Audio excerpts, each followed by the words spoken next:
Hey guys, আজি মই দিনটো কি কৰিছোঁ আপোনালোকক সকলো দেখাম। আজি মই কাপোৰ চিলালোঁ। কাপোৰ চিলাই কিনে আপোনালোকক দেখাই দিছোঁ। এইটো মোৰ লগৰ সেইজনী স্কুল লগৰ দি পঠাইছে চিলাবলৈ। মই এতিয়া দহি আৰু এইটো যোৰা মোৰ নিজৰ যোৰা হয়। এইটো মই দহি বাতিম আজি চিলালোঁ আৰু চিলোৱাটো নেদেখালোঁ। এইটো মই ৰাতিয়ে সূতাখিনি এনেকৈ লগাই থৈছিলোঁ। এতিয়া মই দহি বাতিম। খুৰী এজনী বৈ দিছিলে এইটো। আৰু আপোনালোকে মোৰ ষ্টাইলত দহি বাতিব পাৰিব। মানে ষ্টাইল বুলি ইমান ষ্টাইল নহয়, হ'লেও মোৰ মানে দহি বটা ষ্টাইলটো আৰু এইটো ইজি হয়, বহুত ইজি হয়। মোৰ এইটো নিচিনা বাতিলে কিছুমান বেজী পৰা চিলাই, বেজী পৰা নিজৰ হেৰি হয় আৰু মোৰ কাৰণে এইটো ইজি হয় আৰু মই ইজি বুলি ভাবোঁ। আৰু কিছুমানৰ আকৌ বেজী পৰা এনেকৈ বাতে দহিটো, এইটো ইজি হয়, হ'লেও মোৰ এইটো মানে বেছি ইজি লিখীয়া লাগে আৰু এনেকৈ বাতিব আপোনালোকে চাওক।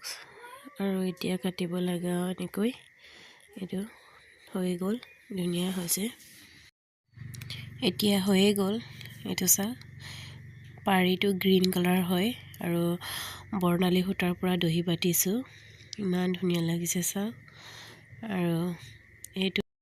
আৰু মোক মেখেলা চাদৰ এযোৰ ডাঙৰ পেহী দি পঠিয়াইছে।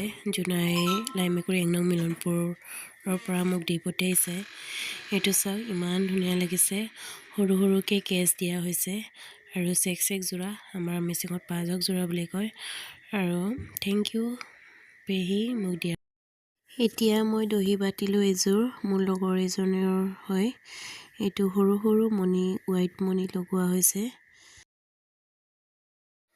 ঔটেঙা কেইটামান আছিলে, মই আজি আচাৰ বনাম বুলি অকণমান বইল কৰি ৰ'দত দিছোঁ। অকণমান জ্বলিয়ে গ'ল। একো নাই, এতিয়া আজি ৰ'দো নাই বেছি, ডাৱৰীয়া বতৰ, হ'লেও বনাম আৰু মছলাখিনি মই এতিয়া লৈছোঁ। ঔটেঙাটো কম আছে, মছলা মই গোটেইখিনি ব্যৱহাৰ নকৰোঁ, হ'লেও ভাজি পিনি মিক্সিত গুড়ি কৰি থৈ দিম আৰু পিছলৈকেও কামত দিব আৰু বেলেগ আচাৰ বনাব হ'লে। আৰু এতিয়া বনাই লওঁ। গুড়ি কৰিলোঁ চাওক, ইমান ধুনীয়া গোন্ধ।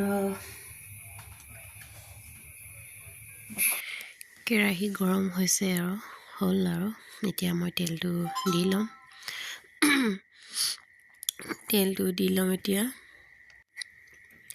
তেলটো এতিয়া গৰম হ'ব দিম।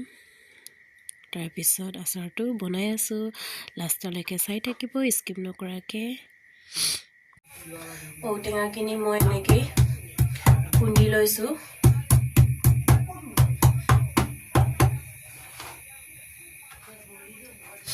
ইমানখিনি হৈ গ'ল চাওক।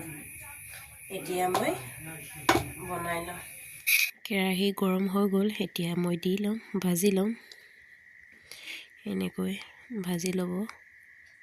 আৰু মই এনেকৈ ভাজি লৈছোঁ আগতে। এনেকৈ খুন্দিলে অকণমান মছলাখিনি ভিতৰলৈ সোমায় আৰু খাবলৈও টেষ্টিও হয় এনেকৈ খুন্দিলে। আৰু এতিয়া মই ভালকৈ লৰাই ল'ম। এতিয়া মই মছলাখিনি দি লৈছোঁ। গোটেই মছলাবোৰ নিদিওঁ মই, পিছলৈকেও কামত দিব মছলাবোৰ। মিক্সিত গুড়ি কৰি থৈ দিছোঁ আৰু ডাইৰেক্ট বৈয়ামত ভৰাম। এতিয়া ভালকৈ লৰাই মছলাখিনি দি পিনি এতিয়া ভালকৈ লৰাই 1-2 মিনিট পাছত এইটো চাওক, খাব পৰা হৈ গ'ল। এতিয়া মোৰ ভিনেগাৰটো দিব লাগে, কিন্তু ভিনেগাৰটো শেষ হ'ল। কাইলৈ বা পৰহিলৈ দিমগৈ, পিছতো দিব পাৰে ভিনেগাৰটো। আৰু তেল বৈয়ামখিনি ধুনীয়াকৈ ধুই মেলি মই থৈছিলোঁ। এতিয়া অকণমান এনেকৈ চাফা কৰিম। মোৰ এনেকুৱা বৈয়ামে 2টা নে 3টা আছে। আগতো দেখাইছোঁ গাহৰি মাংস আচাৰ বনোৱা এইটো বৈয়ামতে। শেষ হ'ল, শেষ হৈও পিছত বৈয়ামত ভৰাম। চাওকচোন, দেখিবলৈ ইমান মোৰ লোভ লাগিছে। আপোনালোকেও নিশ্চয় বনাই খাব দেই গাইজ। চবেই বনাই চাগে, হ'লেও নিজৰ ষ্টাইলত নিজে বনায়। মই মোৰ ষ্টাইলত বনাইছোঁ। মই কিন্তু বেলেগ নিদিওঁ, অকল মছলা এনেকৈ দি পিনি থৈ দিওঁ আৰু বেলেগ একো ব্যৱহাৰ নকৰোঁ মই। আৰু এনেকৈ বনাওঁ, ভালো লাগে খাই। আৰু মই ঢেৰ আচাৰ বনাওঁ, কিন্তু নাথাকে, খাই থাকোঁ আৰু বেলেগক দি দিওঁ তেনেকৈ। এতিয়া ঠাণ্ডা হ'ব দি লওঁ। মালিকে ডিউটিৰ পৰা আহি জিলিমিলি শাক আনি দিছে, চাওক